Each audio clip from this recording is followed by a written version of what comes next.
Tell me when you start. Start. Okay, you started. Okay, anyway, so welcome to physics. Okay, so today for the itinerary, this is what we are going to do.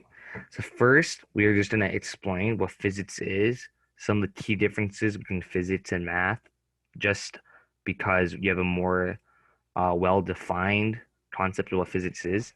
And then we'll go through unit conversions, okay, which is how to basically change the way that a measurement is described as, so with its units, and then significant digits, which is the proper way to state a solution, and then we'll go through this process called grasp, which is the ideal way that you want to solve any word problems or just any word problems, and then we'll go through some actual measurements. So first we'll explain what the measurements categorize as, so scalar, vector, and then we'll go through some actual measurements such as distance versus displacement, speed versus velocity, which are pretty familiar terms, they should be. And then we'll go through a little bit of a harder concept, but it's not that bad. It took a while to understand it, which is acceleration. And then we'll go through some word problems in uniform motion and uniform accelerated motion. So yeah, and then if we have time, we'll go through graphing, how to graph all the measurements that we have and how are they related to each other. So the way my lessons work is I made these sticky notes for what we're going to do. So right now we have 1, 2, 3, 4, 5, 6, 7, 8, 9. We have 9 things to go through and maybe 10. So we can either start it because it's only 9 minutes each. Okay. And I'm gonna always take one and zoom up over here. Feel free to take notes if you want, but most of the things should be just like a quick formula, some examples, and you should be fine. So an introduction is, so the dictionary definition of physics is that it is the branch of science concerned with the natural properties of matter and energy. So in simple terms, it's basically saying how things work in real life. Okay. And the way we study this is because we observe what, so if we take a look at something, we're going to say what happens, how does this happen, and why does it happen? And sometimes the why does it happen is just that it just exists. It's a natural property, and we're going to study how that affects things because a lot of the science and technology that we use revolve around physics concepts like nature, the natural properties of different things. So something you might have heard is if you ask someone like, you like physics or is physics hard? And then the other person says, no, physics is easy. It's just like math. Well, in a way, they're right, but at the same time, they're wrong. So, math, right, you are working with numbers. But in physics, you're working with measurements. You are working with observed data that you can collect in real life. So, it is a lot more, there's more like of a realistic aspect than math, because could be in, math is generally abstract, but at the same time, it's not. But they share a lot of similarities, but there's a clear difference. That's why we split them apart. Yeah. So, in my opinion, I think physics is one of the most enjoyable sciences.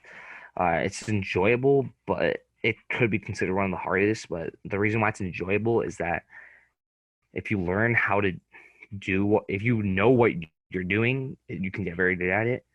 And there's not a lot of memorization involved. It's just up analyzing situations and yeah, and just learning what type of like learning trends and learning all this. So let's move on to the second thing we have to do.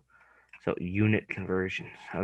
So so a unit conversion, right, is basically you have a measurement which is in you have the same measurement which is in unit A, and you want this measurement to be written in unit B. So there is a way we can get from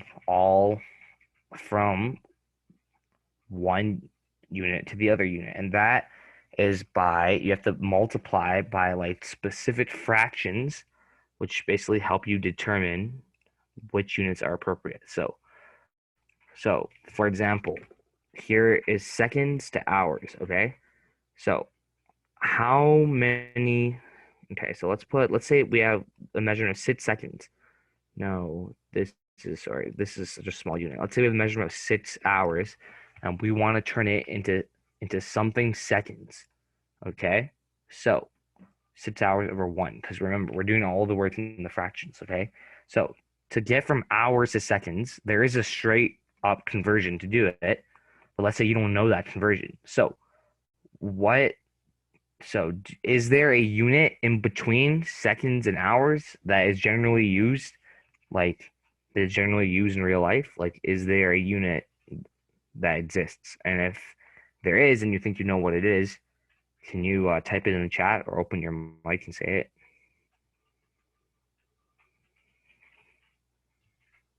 Sorry, I was taking notes. What was it? What was the Okay, question? so my question was, so if we want to convert a measurement of 6 hours to how many seconds, right? Yeah. How, like, we could do, there is, like, if you can memorize that there's a specific way to do it, like a straight up conversion factor. But let's say you don't know that there's a conversion factor. Is there a unit that's in between seconds and hours that we generally use in real life? Minute. Yeah, minute. Okay. So you want to get rid of the hours in the top. So that means we're gonna have to multiply something by hours in the bottom. Okay. So these should cancel out by the end. That's our goal. Okay. So whatever you want to get rid of, one in the top, one in the bottom. Okay. Just remember that. So now we can't change what this actual unit is. Like, we can't change the value of this unit. So we need to, so the way you get from one unit to one unit is to make sure that whatever you're multiplying by remains to be one. Because when you multiply something by one, you're not changing anything. So, and we want to do the least amount of work possible. Okay. So if we want to cancel out hours, what should we put in the numerator so that 1 hour cancels out and the top, the units are minutes, because we want minutes as in between. So what should we put on the top? Like, what value of minutes should go over 1 hour so that the whole fraction equals one? Uh, can you answer that or type it in or open your mic? If you're taking notes, but it's 60 minutes, okay? So there's 60 minutes an hour. So 60 minutes over 1 hour equals to one. We don't actually change the value of our measurement, so we're fine.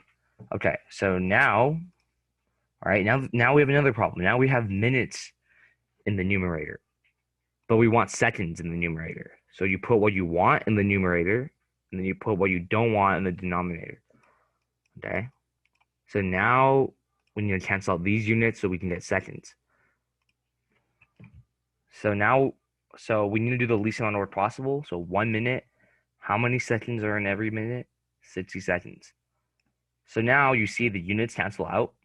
One top, one bottom, one top, one bottom, and the one you want on the top. And all of the things you multiply with are one.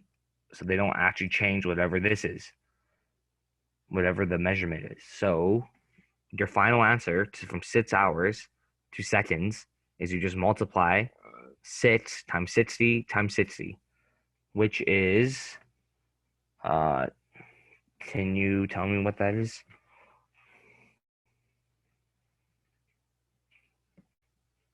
Hello? Uh, what's the answer? 22320. Let me get my calculator. Hold on. Wow, what a great teacher, Tony. You don't even have your materials prepared.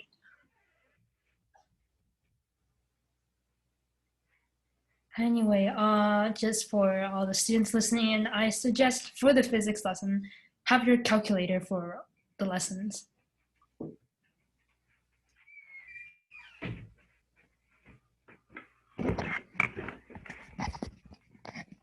Okay, so I entered 60 times 60 times 6 into my calculator, and I got 21600 seconds. Okay, so your number is a little off. So I don't know how. It's just 6 times 60 times 60. Do you know what your mistake is? Yeah. Okay. So that's the right answer. Okay, we're chilling. This. This is very hard to function. Okay. So now we will do another example.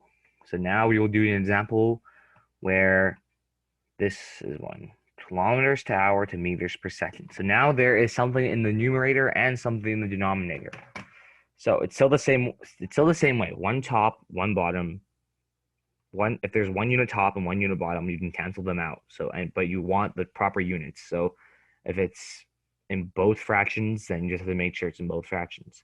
Okay, but a key tip from hours to seconds is 1 hour equals 3,600 seconds. Yeah. So this will save you a lot of time. Don't do this minutes thing. The minutes was just a show. If you forget during a test, you can always rely on these things. All right. So let's convert a speed, which will be explained later. So 50 kilometers per hour to meters per something meters per second. So in this speed, it's every hour something travels 50 kilometers. But in the same speed, I want every second, how far does it travel in meters? Okay, so let's go over this. So if we want seconds on the bottom, and we have hours in the bottom right now, right? So let's convert them one by one. Okay, so let's convert the time first. Let's convert the time first. Yes, let's convert the hours first. Okay, so what goes in the top of this fraction? Open your just type it in the chat. This is a very interactive lesson. I don't want to be talking to myself. Okay, minutes. Okay, so you could do minutes, right? Or you could just do this. This says directly how many seconds are in 1 hour. So you wouldn't have to put that in the numerator. But okay, so I see where you're coming from. So, and okay, the unit, right? If one's on the top and one's on the bottom, it cancels out. Okay, but you can't put minutes in the top because the minutes are not the same as hours. So you can't. So the hour would not be like eliminated. So you need to put hour in the top. Okay, does that make sense? One top, one bottom. Does that make sense? Type it in the chat. Okay, yeah, okay. You don't need to type yeah, you can type like YE, like ye or something. Might be a little faster, I don't know.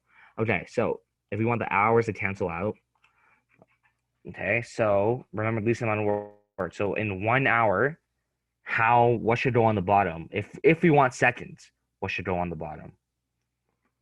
What what should go on the bottom? What is the value? What is the number of seconds that should go on the bottom that makes this entire thing equal to 1? Can you type it in the chat? All right, 3,000. Good job. Okay, so 3,600 seconds. All right, so now your bottom value is secured. Okay, your denominator is secured. So now we want to convert the top to meters. Okay, so if we want to get rid of the unit kilometer that's on the top, what should be here in the bottom? If we want to eliminate it, like cross it out, what should be the unit here? Yes, okay, kilometers. So remember least amount of words, so like 1 kilometer. So now we can cross that out. So what we want the unit meters up here. So that means meters should go in the numerator. So now what amount of meters will make the kilometers 1? Like what will make this entire expression 1? How many meters fits into a kilometer to make sure that this equals 1?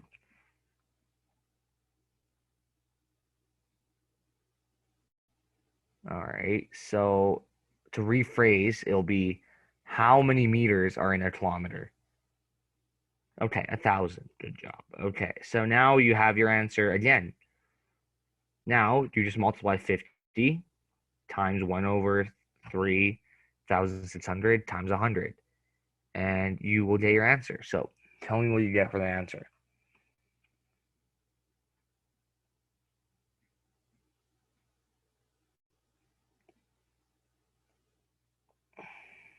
Just say the number. You don't have to say the units. Just say, yeah, are you still doing it? Or do you, okay, I think I'm maybe going too fast. Okay, well, but tell me if you have a final answer, which is basically this entire process. All right, do you have an answer?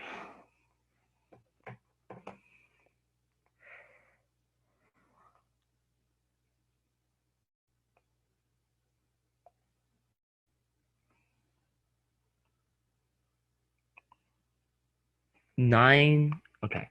Can you please type an answer in the chat? I don't know if you can hear me or not. Yo, Rachel, can you hear me? Yeah. Okay. My calculator a bit off, I think.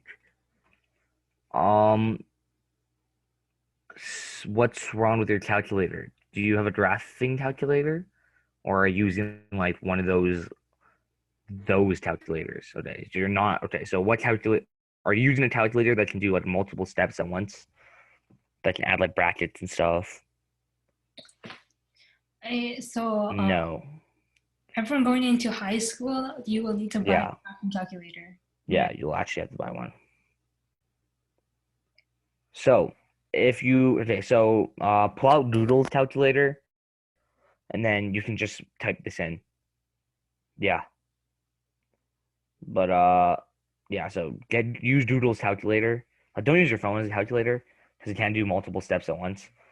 So just use Doodle's calculator. You can add in brackets. You can do a lot of symbols. So just use Doodle's calculator. Okay.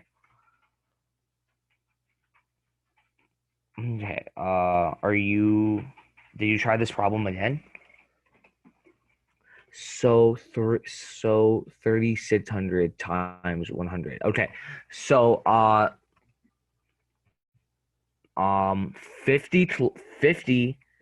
So it's supposed to. So if you imagine that there's brackets on all these, right? This is just the total how to do it. So 50 bracket 50 times bracket 1 over 3,600 bracket times bracket 100 bracket. So multiplying fractions. Yeah, you're just multiplying fractions, but it's just more clear if you have a bracket. Is that what you got?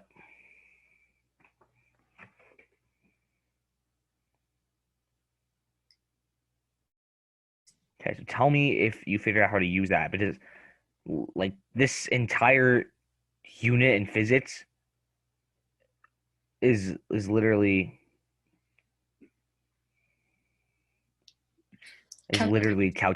calculations. So yeah, I am extremely bad at math. Okay, well that's okay because it's a process, but you have to know how to enter things into your calculator. Okay, just show how to multiply. Wait, let me think. Okay, I'm gonna share my screen. Can you see me, Dota, a new thing?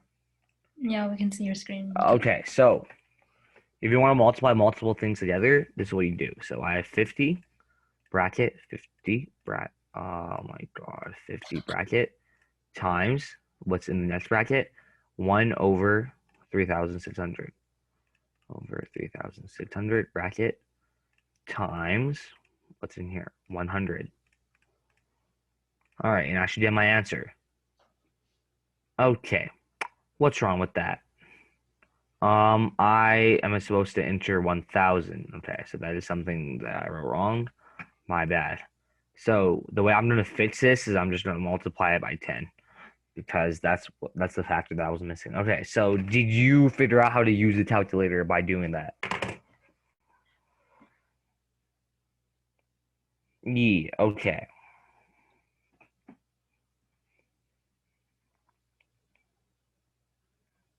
All right, so so that's the answer, okay? So the answer for converting is 13.8 repeating meters per second converted to 50 kilometers per hour.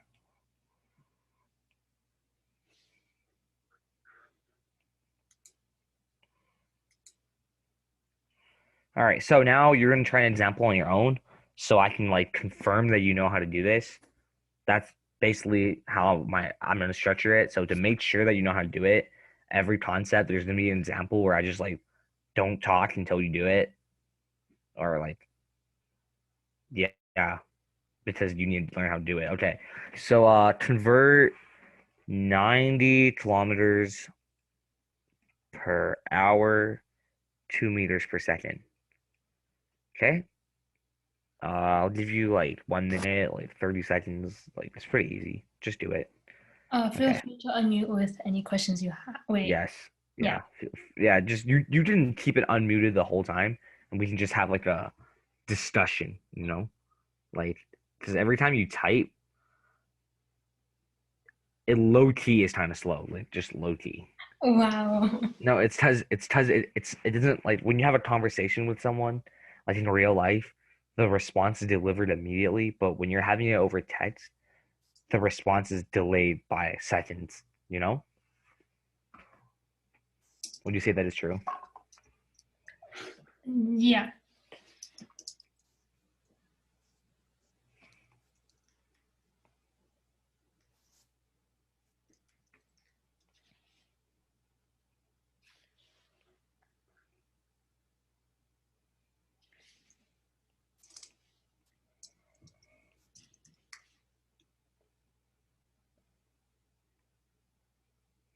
Five minutes ones for being to end auto, maybe 7 minutes, and then we'll read chat. Wow, interesting. Okay, did you finish the problem yet? 25 meters per second. Okay. Let me just double check this real quick. Okay, in the meantime, I'll talk. So on the screen, you can see how Tony showed his work. When you're doing quizzes or exams, you will have to show your work like. Yeah. Yeah. Yeah, I'm right. So, from kilometers per hour to meters per second, it's always this exact same conversion. It's always 1 hour over 3,600 seconds times 1,000 meters over 1 kilometer. It's always going to be like that. So if you remember it, it's better. If you don't, it doesn't really matter because you'll know how to do it either way. All right. Good job. Okay, so we are gonna advance to another topic now. The meeting ends in 7 minutes. Is that true? Approximately. Okay, let's go over significant digits before it ends then. So what is a significant digit? A significant digit is a degree of precision in your measurements of your data.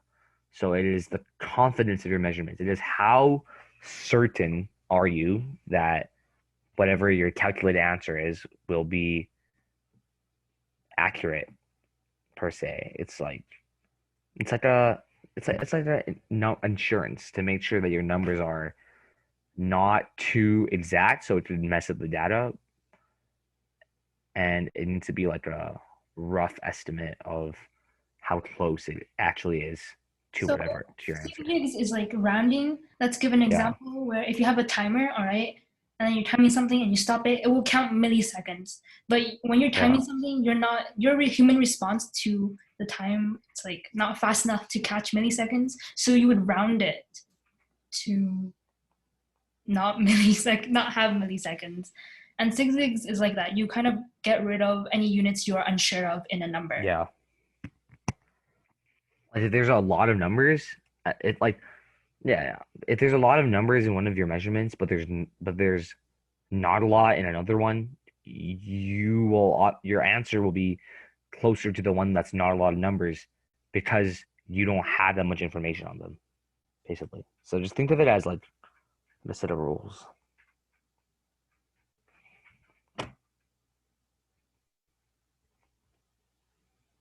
Okay, so now what counts a significant digit? Let's go over this.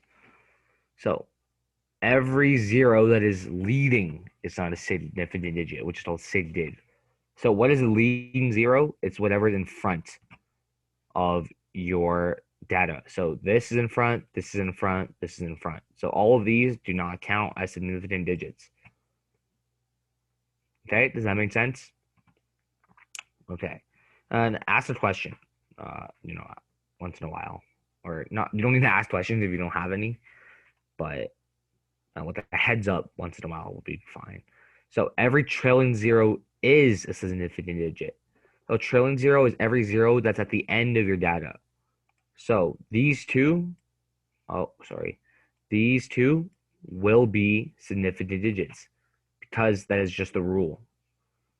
Okay, so trailing zero will be like that. Okay, so now is every sandwiched zero. Okay, I did not think this through. Okay, every sandwich zero, and this looks spelled wrong as well. But anyways, every sandwich zero is also a significant digit. So a sandwich zero is a zero that's in between two non-zeros. So 9 and 9 are not zero. This guy is a zero. Therefore, he is a sigdig. Okay? Significant digit. And then every non-zero is obviously a significant digit because it is a number and it has to be counted. But zeros are not really in that category. So what you want to do for every question is that a question in physics will give you some information. And basically you want to you solve all your calculations with the number that they give you, but then at the end you have to round to the lowest number of significant digits in a set of values you use for your calculation. So whatever numbers they give you, whatever's the lowest they did is whatever you have to round to. So if they give you a question with like 25 meters travels in how no, it's like it gives you a question like how long did it take you to travel 25 meters in 5 seconds? So that's a quick calculation, 25 meters over 5 seconds. So you travel your speed, okay. Your speed is 5 meters per second. Okay, so now you check your value. Well, this is one significant digit, one non-zero number. That's one SD. So your final answer has one significant digit. So it's like that, but most times you'll be given not one because it doesn't really show an understanding of significant digits. You'll get like more. So as an example, let's go over this number. Well, I don't remember demo now. Auto ends meaning when it has more than 3. Meeting auto ends when it has more than 3 people. So okay. So the break time is gonna happen soon, but let's just go over this example, okay? So how many significant digits do you think is in this value? Oh, okay. It is ending in 10 minutes. 3 minutes. 10 minutes. Okay. Lol. Okay. So my question is, how many signids do you think this has? And you can analyze each number and say, does it count? Does it not? Does it count? Does it not? Okay, so can you open your mic for this? Because I don't want to just open your mic because I'm gonna go through each number and I don't want to it'll be too slow if we go over each one with typing. Okay, is your mic on? Yeah. Okay, so the first zero. Okay, so what would you call the zero? It's not a sig digit. Yeah, okay, it's not a significant because it's a leading zero. Okay, what about the zero? It's a significant digit. No, this is not a significant digit because it is a leading zero. So leading zero, a zero that is in front of the bulk of the numbers. So those two are both leading. So even though it's after the decimal place, it's still a leading zero because you haven't got to an actual number yet. Okay. Mm-hmm. Okay. So is this 9 a significant digit? Yeah. Okay. Yes. Okay. Is a 0 a significant digit? Yes. Yes. It's a sandwich 0. It's between two non-zero numbers. Okay. Is this 8 and 7 a significant digit? Yeah. Yes. Yes. Now is this final 0 a significant digit? Yeah. Yes, because it's a trailing 0. Okay. So let's say you were given this number in a question, and then the final answer you achieve is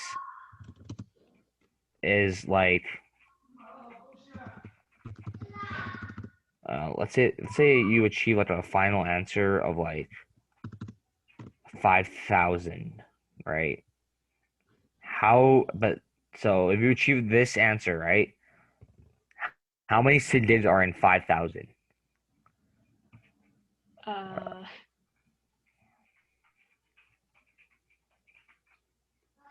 Uh, 4. Yeah, 4. Okay. So, and also, yeah, it's 4 basically. So, how do we make 4 SIDs turn to 5 SIDs? Well, we can just add a trailing 0, and it can become 5 SIDs plus 0, point 0. So 5 SIDs. So we always have to make it whatever the lowest number is. So if that's not possible, there's other ways to make it like that. Okay. So when is the break? When is the break starting, Rachel? If you look on the top of your screen, Tony, you're gonna see the thing that says Oh, remain. 6 minutes. Okay. Then we can do a lot of things in 6 minutes. All right. Let me erase this. And tell me if you want to leave something on the board. Okay. So I'm gonna give you a number that we use in the so I'm gonna give you an example on how if your obtained value has more digits than the actual significant digits, how do you like write the number out? So let's say you use 325 in your calculation, and then you got an answer of, well, let's do 5,000. Yeah. So 5,000. So in 325, how many significants are there? 3. Yeah, 3. So 3 significants are there. So in 5,000, how many significants are there? 4. Okay, 4 significants. So now you can see how that's a problem, right? You can't just take off a 0 and just pretend that it's 500. No, because it's not an accurate representation of your actual answer. So the way you write out certain things in significant digits is you use scientific notation. Rachel, you went over this in chemistry, right? Yeah, kinda a bit. Kind of. But basically what it is scientific notation is always in this form. It's always A point B, like, well, it's always A point B, and then whatever number you want, times 10 to the power of a number which I'll call C. So the way why this is a convenient method to state numbers, and it actually allows you to present your significant digits. So when you multiply something by 10, it goes over by 1 decimal place. So that is why this number is really convenient. You can just move it to how many decimal places you want to get your answer without writing all the numbers out. So do you know how to convert 5,000 to this notation, to scientific notation?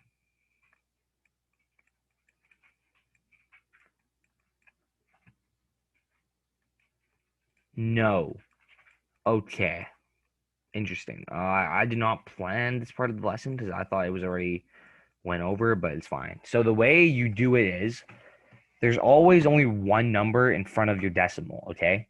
So what would that number be in 5,000? 5, because it's the first number. Okay, so then you put a decimal. Okay. Now we need to remember how many sigdids were we allowed? 3, right? So if we're allowed 3 sigdids, that means whatever number you put here before you multiply by 10 to the power of something must have the same amount of sigdids. So here and here have to be the same. So how would you make a number such as 5 have 3 significant digits? What would you add to it to make it have 3 significant digits?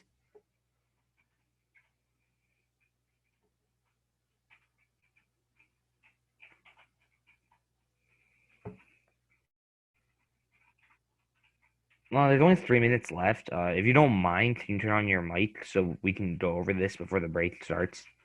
Uh, Okay, so what you would add if you don't know if you don't know the answer, right? you would add 2 zeros because, like, if we go over our rules, right? Every trailing zero is a significant digit, which means if we add 2 trailing zeros are the zeros that fall behind, like after like some decimal places. Like after a decimal, there's gonna be zeros that are behind.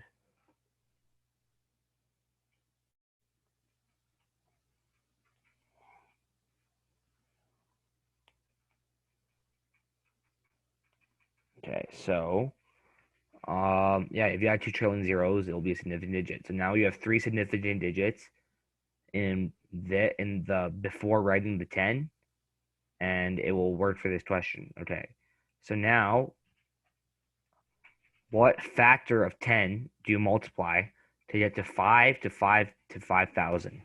How many times do you have to move the decimal places forward? So essentially what this C means is, yeah, 3. yeah, 3 times. 1, 2, 3. So number of moves to the right. Yeah, so that is how you write, how you turn a lot of significant digits, a lot of numbers in your value to the correct number of significant digits through this little process. Look, time limit. Time limit? 1 minute? Okay, so during the break, it's a break, but try this out, okay? So Okay. you have 22 in your calculation, and your final answer will be 1, 2, 1, 2, 6, 0, 0. Yeah, so this is the break question. Yeah. Yeah, so just you have 10 minutes. You shouldn't need that long. But turn this number to ensure that this number has the same amount of significant digits as this number. Okay? Okay. All right. See you. 10-minute break. Come Yeah. back at 4:31. All right. Bye, guys. I'm ending the meeting. Bye. Okay. End it. Okay. During that 10-minute break, what did you get? How did you convert? How do you write your final answer in the proper amount of significant digits in the question? What was your answer? Huh? My answer was 1.26 multiplied 10 to the power of 4. So 1.26 times 10 to the power of 4. Yeah. Okay, so this is incorrect because here you're only given 2 significant digits. In here, there's 3 significant digits. There's 3 non-zero numbers, which are all significant digits. So this answer is wrong. So how do we improve this answer? So, well, you still need to put only one number in front of the. So first step, put the first number of your answer before the decimal place. Then you need to pick what your second number is because there's only 2 numbers. So then you just round. So the 6 is after the 2. So does the 6 round the 2 up to a 3 or down to or does it stay as a 2? Up to a 3. Yeah, so it'll be 1.3, and this is all you have in the front, times 10 to the power of what? Power of what? 4. Right. See, I always have to double check these sort of things. Yeah, it is to the power of 4. So that's right. So by now you understand how to do this process, right? Okay. Like no, like that was a question. Like, do you know how to do this process? Yeah. Okay. All right. We're chilling. Okay. So this will come back up because we'll go over examples and I'll tell you to put in significant digits. So yeah, we'll just see about that. Okay. Let's move on to the next thing in our itinerary, which is grasp. So I want to actually dive into the lesson. So we're going to go over this pretty quickly. It's not that important. So grasp is an acronym. So the first is you're given. Write what information you have. Yeah. Required is write the information you need. So for given, what I usually do is I just write some stuff, right? And then for required, I'll write like what I need with a question mark, and I'll like underline it or I'll box it or something along the lines of that, so I remember what the point of my question is. And then for analysis, you just show your work, you write all the formulas you use, you do the whole thing, okay? So B equals C. And then in solution, you just have to find your answer. So analysis and solution go hand in hand because your analysis is just your work, and your solution is just the last step where you just say like C equals whatever. Plus 2 equals C, C equals 3. Okay. And then paraphrase is whatever the original question was, you just write a full sentence answering the question. So the value of C is 3. So GRASP, grasp. So I don't think you actually learn this acronym in physics 10, but you just learn that you're supposed to do this. But in physics 20, like that, well, I just some of your teachers won't, but when I learned it, my teacher said to use grasp for every question. Okay, so do you understand what grasp is? Just put like, I'm always new to check-ins. Okay, yeah, okay, good. All right, now we can begin. Shoot. Okay, hold up.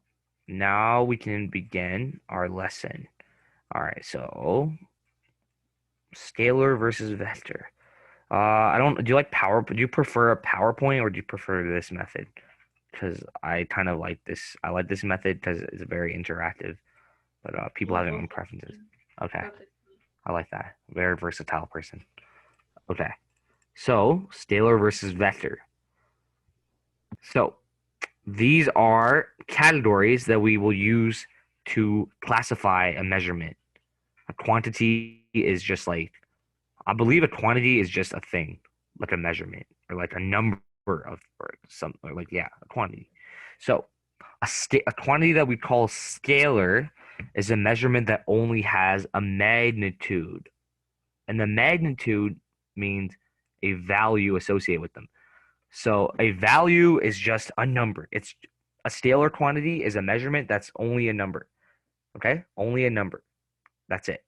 So all scalar quantities are positive because they're just a number. And usually in physics, you deal with things in the real world. So there's not negative measurements of certain things. Like you can't measure time negatively. Okay? Like that's my example. Okay? You can't measure a mass negatively. They're all positive things. They're just numbers, okay? So things that are scalar are time, speed, distance, and mass. So speed is, so we'll actually define speed, but these are just examples, okay? So just write, so don't worry if you think the explanations are bad. They're not that bad. Okay, so do you write all that down? Or as much as you need to remember it? Well, I don't know if you take notes or not, but it's fine. Okay, now we'll define what a vector is. So a vector quantity, so a vector from Despicable Me, it kind of looks like this with his little orange flap. Yes, okay. So vector, right, quantities are measurements with a magnitude and a direction. So there's a number associated with the measurement. Lovely drawing. Great. Okay, so there's a number associated. There's a number for their measurement, and there's also a direction of your measurement. So the direction is like, where is the object traveling, or which direction the object is. Well, we only use a kinematics. So yeah, so it is where the object is traveling, or where the measurement you're talking about is traveling.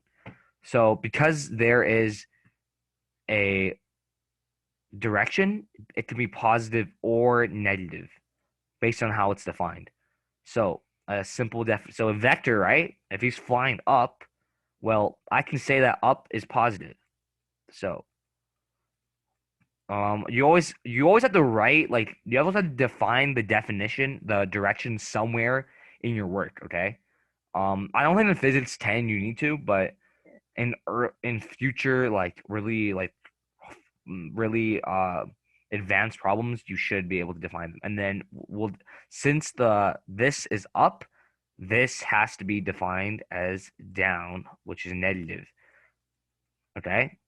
So if my boy vector flies 10 meters up, I'll say 10 meters. But if I want to describe in the math that he flies 10 meters down, it's negative 10 meters because we define down as negative. Okay, so it's how we define the question. So an example would be if I continuously do problems where there's like an object like falling down a cliff, then I might define this down as positive. So I don't have to keep writing everything. I don't have to keep entering negatives in my calculator. I don't have to keep pressing negative acceleration, negative distance. So it depends on how you want to define it. But generally, like follow the compass rose, north, east, south, west, positive, positive, negative, negative. Okay? Okay, cool. Another thing I should note is that if you ever interact with multiple values at once, and you need to calculate them, and uh, some of the vector quantities have directions have directions, you always add the directions. Okay, so what I mean based on that is, like, let's say something's falling down, right? And I define down as negative, then my final answer should be negative because of the way I define the question. Okay, so it's based on how you define the question, where the directions are, and whether it's positive or negative. Okay. Okay. That. All right. So, some examples are. Sorry about that. Velocity, which is the vector quantity of speed, displacement, acceleration, and force. Okay. So, um, the way that we would separate these is we would put an arrow on top of it, which is like, for arrow, you just put this little half arrow on top of whatever variable, which defines that there is a direction in it. Okay, so distance, displacement, acceleration. Force has one, but it has been observed that most people do not put one out of pure laziness, but you should always put one. Okay? So, yeah, just good tips. All right, why did I do that? Okay, let's start with some actual concepts and quantities. Okay, distance versus displacement. So the distance is the length of an object has traveled. Okay, so a distance is a scalar value. Scalar. And it is represented by the variable d. Okay, and the total distance traveled can include any shape or size. So from here to here, okay, I want to put an eraser on that. So from here to here, so let's say I'm going from point A to point B. I am going to travel right here. This is allowed for a distance measurement. I can track using something how much I walked, and that will be my distance. So any shape is allowed for distance. So distance is a scalar value. Okay. All right. Displacement is a straight line from your starting point to your end point of how much you traveled, of how much an object has traveled. So a displacement is a vector quantity, right? And it is a straight line, which means it is the shortest possible way of getting where you want. So in this case, it would be here. There's no cuts, no turns. It's just from here to here. Right. So often your displacement, and displacement is represented by D with a little arrow because it's like the vector version of distance. So oftentimes your displacement will be, I mean, my bad. Your displacement will be smaller than your distance, smaller or equal to, okay? Your displacement should never be greater than your distance, okay? Just think about that. Like, you can't take the shortcut that's not short, okay? Like, that makes sense, right? Okay. So, since it is a vector quantity, a direction must be included. So directions, you usually use square brackets, and then you put your direct. So you put whatever your value is in front of it, and then you put the direction inside. So let's say in this case it's 5 meters, and I'll define this as to the right, right. So I'll put 5 meters to the right. This is my final answer. Okay, but let's say my object, which is now in blue, travels this way. So I'll define this as positive. So that means left will be defined as negative. So the object has traveled 5 meters left. So the sign doesn't actually come in when you state your answer. It comes in your calculations. So let's say we need a calculation of something. Then instead of putting 5, I'll put -5. Okay? And these are just examples. North, up. Yeah, can you type an okay in the chat if you understood what I just said?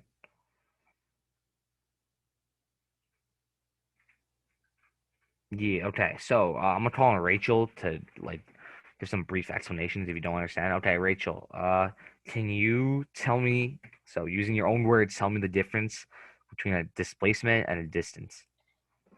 This is like an exercise question, right? Let me think. Displacement and distance. In my own words, how did you define distance? Was it the I total just said how far, the length of how far an object has traveled. how far an object has traveled? How much you moved. Distance is how much you moved, and it doesn't count Yeah, in like total. in what direction you moved. Displacement will include what direction you moved. So, for example, I moved 5 meters 30 degrees north or 5 meters north. Yeah. And it's just like a direct measurement. It goes straight to the point. Yeah. There's no turns, no anything. Okay. All right. And there is a formula for this, but we will go over the formula in when we talk about speed versus velocity. Okay, so speed versus velocity. Let's take this. I'm gonna talk about it over here, far away from everyone else. Okay, so speed versus velocity. So speed is defined as the distance traveled per unit time. How much have you traveled during this amount of period of time? And it's usually a fraction because it's a measurement of a comparison to the ratio. Okay.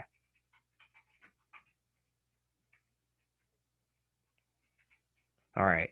So, and then your velocity, and speed is scalar, by the way. No direction. Speed is scalar. Okay.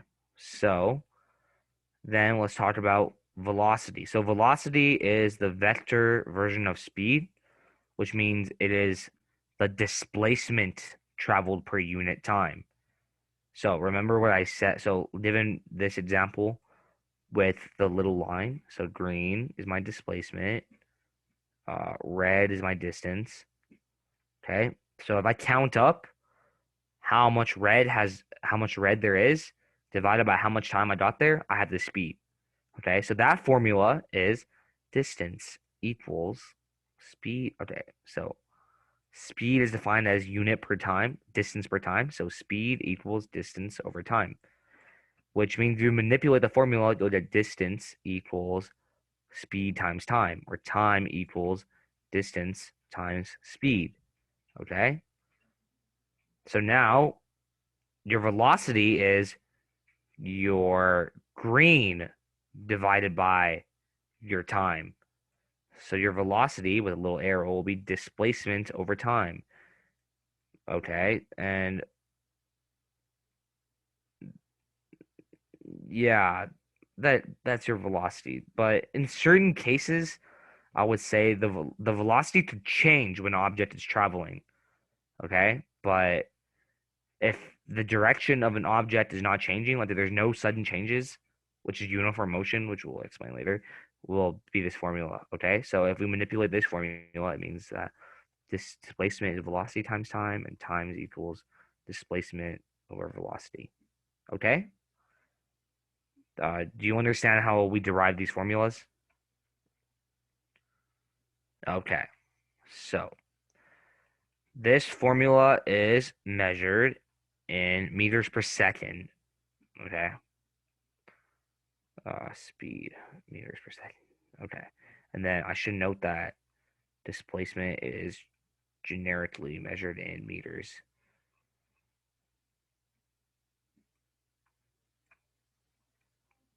All right. So I put these little dashes because you can't really type in arrows, but it's fine. All right. So now let's talk about the averages of speed and all right. So let's not talk about this right now. Okay. All right. So let's talk about some key different how you can differentiate the two and how can you remember. Okay, so I have a track race. Okay, I start here. Okay, and I have a little runner. My runner's name is gonna be Red. Okay, so Red runs the entire 400-meter track and comes back to where he is. Right. So arrow like this. All right. So Red comes back around the 400-meter track in 40 seconds. Okay, he's a slow runner. I mean, no, my bad. He's a fast runner. Okay, he's really fast. 10 seconds. That's pretty fast. Okay, so now given this, we can be asked to find the time. We already I want the time, the distance, the speed, the displacement, and the velocity. Okay, so right now we're doing questions where the object um where the object has the same speed and velocity throughout its journey, throughout its motion. Okay, so that's an assumption we made. Okay, so that term is called uniform motion. Okay, well, I don't want to confuse you, but like a circle is technically not uniform motion, but like yeah, we will not discuss the ins and outs of a circle because that is for physics 20. Okay. So the time, what is our time? Yeah, you can turn on your mic for this because this will be a very interactive part. Okay, so the time. Wait, so is it like the 40 seconds? Yeah, 40 seconds. Okay. So what is the distance that Red has traveled in this 400. journey? Yeah, 400 meters. Okay. So what is the speed of Red during this journey? It would be 400 divided by 40. Yeah, 400 meters divided by 40 seconds, which is 10 meters per second. And you just show this process by writing the formula, which I will do right now. The formula is d over t. Okay. So now what is the displacement of Red? What is the distance of him from his original position to his final position? What is his displacement?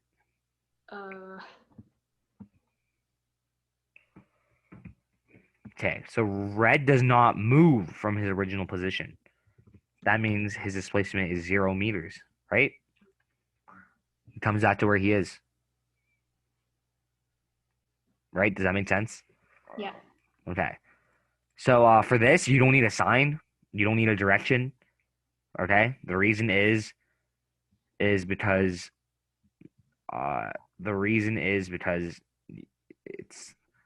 it's zero. Zero doesn't like there's no positive zero, negative zero. So if his displacement is 0, what is his velocity? So first off, what is the formula for velocity? It is v equals So they're both D's and T's and B's. So just say the words. Yeah. Okay, so v with direction equals This is called velocity. yeah. Okay. Velocity equals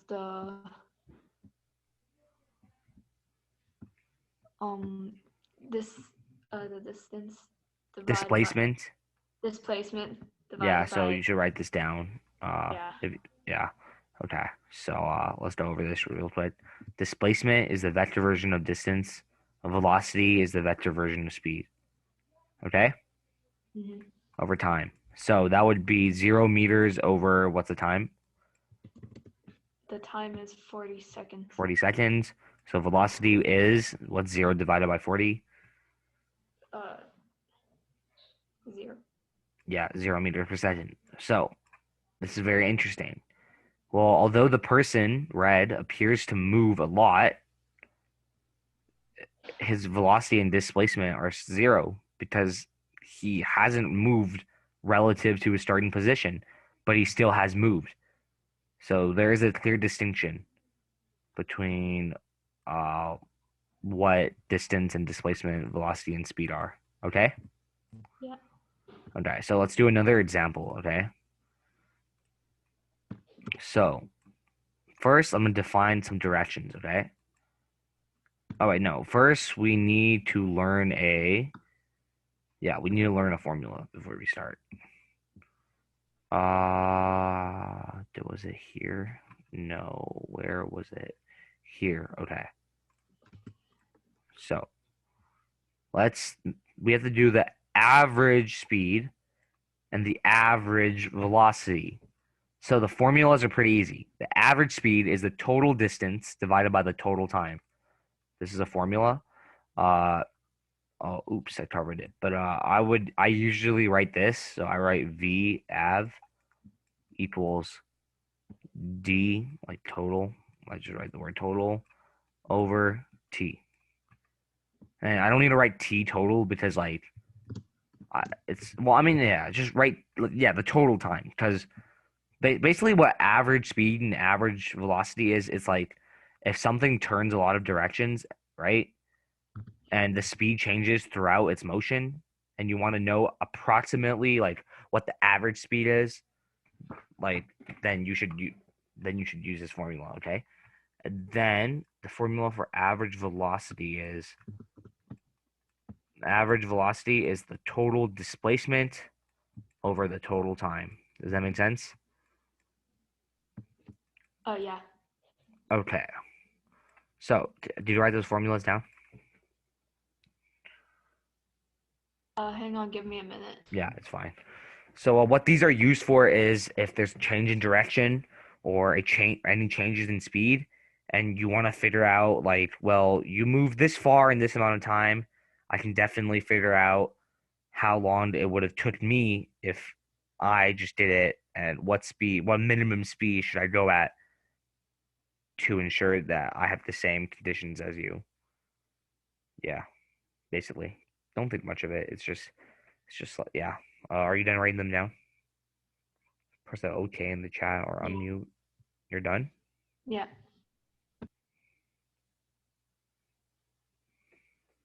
Okay, so now that we can use these formulas, so now that there's something called average speed, you know something called instantaneous speed and velocity.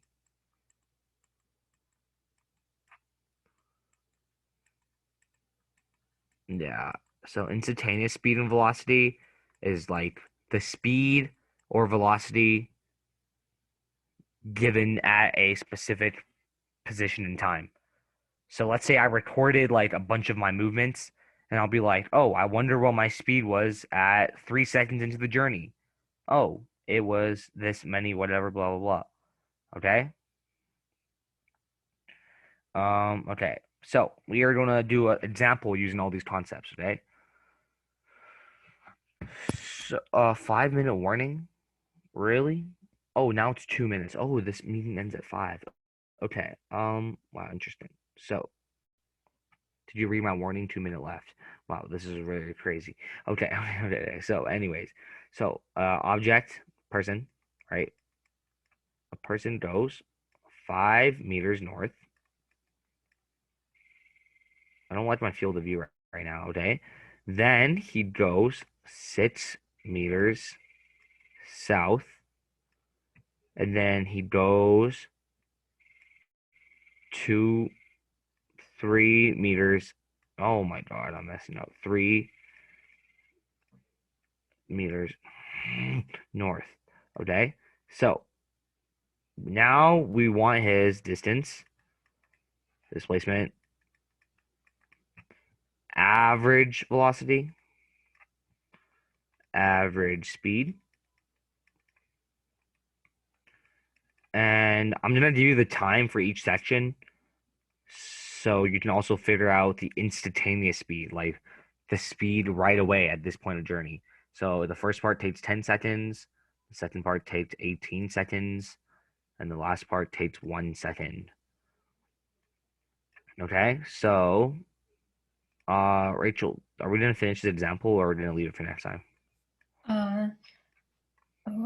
Okay, I'll see if I can finish. We can finish the example quickly.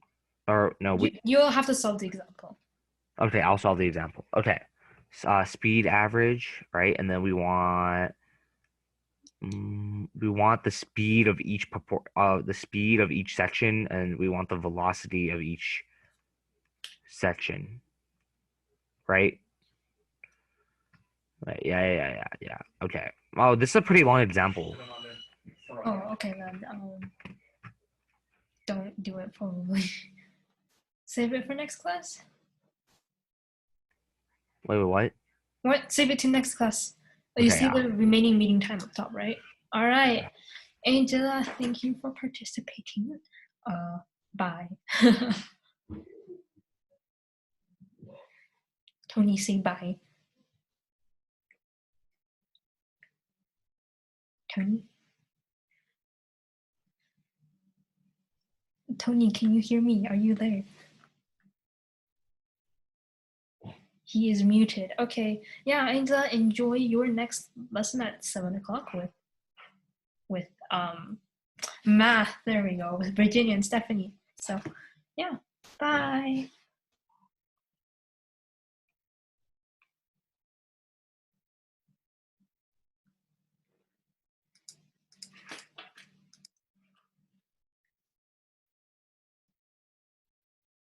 Wait, I need to end the call. End the recording.